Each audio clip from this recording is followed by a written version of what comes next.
Yeah, he's one of the best around. He got his black belt from Marcelo Garcia. So he's top of the food chain. Before Dillon Danis would get attacked by Khabib Nurmagomedov after Khabib's victory over Dillon's buddy Conor McGregor at UFC 236. After Dillon Danis would get close to 10,000 subscribers on YouTube, over 179,000 followers on Twitter, and 1.1 million followers on Instagram at the time of this recording, Dill didn't stop Jake Paul from doing this. It's Conor McGregor's right there.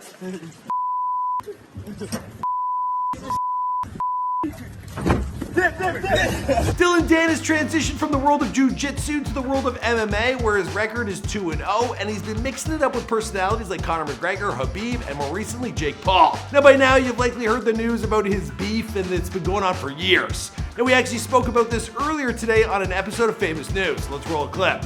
He did not stop there. Jake is currently only following 2 people on social media, that being Conor McGregor and Dillon Danis' wife.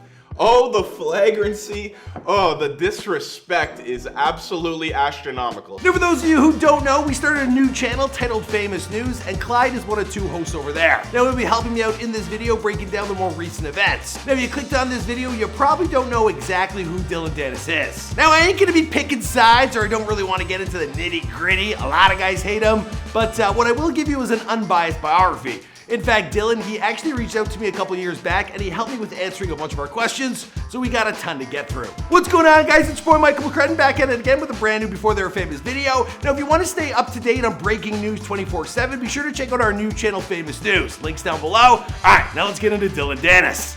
That always sounds weird when I say that.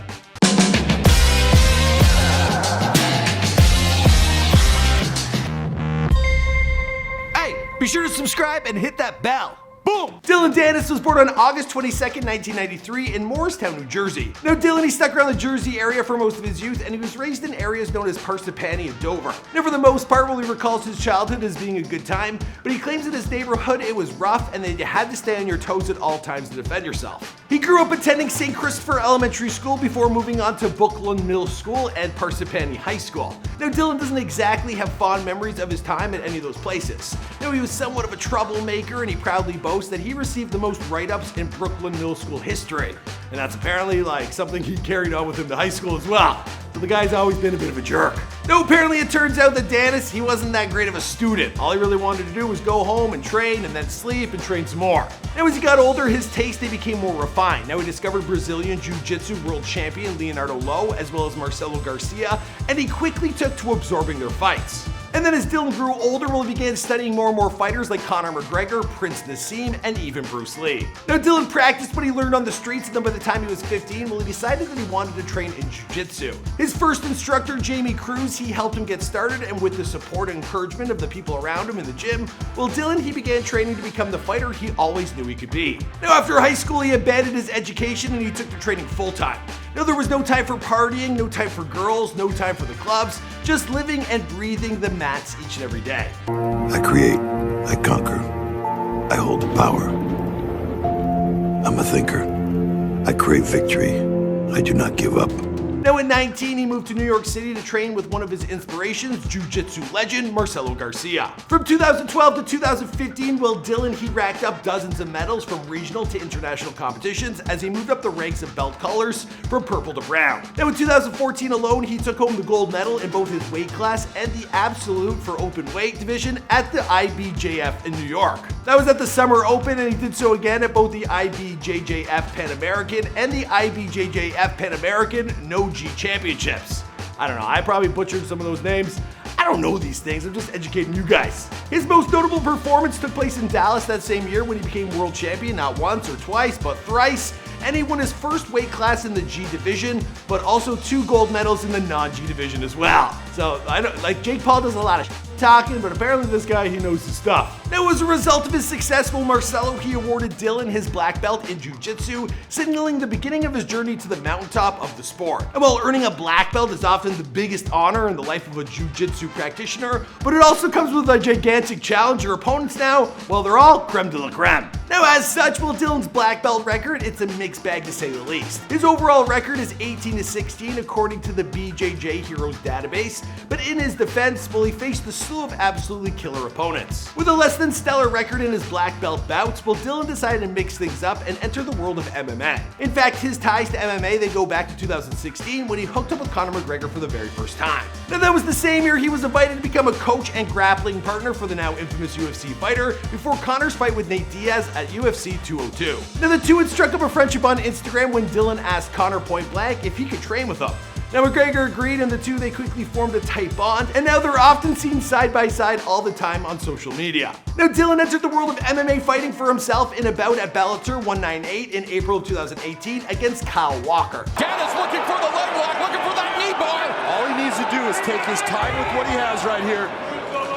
Look at the position. He's going to go for a toe hold. There you go. And it is over. Now Dillon, he would win the fight in the first round with the toe hold. His next fight would be with Max Humphrey at Bellator 222 on June of 2019, this time defeating his opponent with submission, and he used an armbar. Danis. Those are some hard strikes. He's got that arm crossed over, but there's lots of ways to get that out. And now he has got it out. Belly down armbar. Alright, so now that we got his whole career out of the way, let's talk about where you really know Dillon from. Now we all remember the infamous bout between Conor McGregor and Khabib Nurmagomedov. Well, when Khabib jumped to the end of the ring and jumped over and attacked Conor's camp, well, it was Dillon that he was actually aiming for. Now, of course, Khabib isn't the only beef Dillon has been in. Now him and Jake Paul, they've been going at it for years now. So to fill you in more on what's been happening just as of recent, well, I'm gonna have Clyde take over.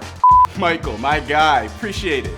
Now, over the past several weeks, Jake has targeted Dillon as his next opponent after knocking out Nate Robinson in his latest professional boxing match. But this long-lasting feud was just taken to an entire next level when Jake pulled the following stunt.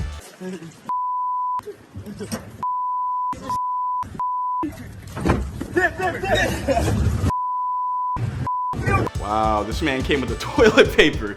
Needless to say, Dillon was not pleased, and he responded with this. But here's the thing, there's a pretty good chance that this fight won't happen, unless Dillon is waiting to go back on his word, that is. A few years ago, when Jake's brother Logan Paul was training with Brazilian Jiu-Jitsu legend Paulo Costa, Dillon took to Twitter after seeing footage of the training, calling it embarrassing for not only Paulo, but the entire sport. He even suggested that Paulo should retire for being desperate enough to even be seen with a Paul brother. And that's not all. Dillon said that he'd be willing to put $1 million of his own money on the line in a fight against Logan, utterly convinced that he would destroy the guy. Appreciate it, Michael. Back to you. Thanks, Clyde. I really appreciate it. For more from him, be sure to check out our new channel, Famous News. I'm going to leave a link down below, probably also one above my head. As for the rest of Dillon's story, well, I think we're going to have to save that for another day because I'm sweating buckets. That was a long one. And I'm really interested to see if he actually does get in the ring with one of these YouTubers. I think YouTubers are saving the world of boxing, but they might just get their ass kicked in the MMA. That's just a hunch. I think that's a whole different beast. You know what I mean? Anyway, I've said enough already, so I'll see you guys in another video. Alright guys, I hope you enjoyed that video. Now we drop a new video each and every day, so here's a recent drop that you might enjoy. We handpicked that one for you because if you like this video, you'll probably like that. We also got playlists like over here, so click on that if you want to see a whole list of a bunch of videos we've dropped in the past. And if you're new to the Fame Gang, be sure to subscribe and turn on them post notifications, and I'll see you guys in another video. Boom!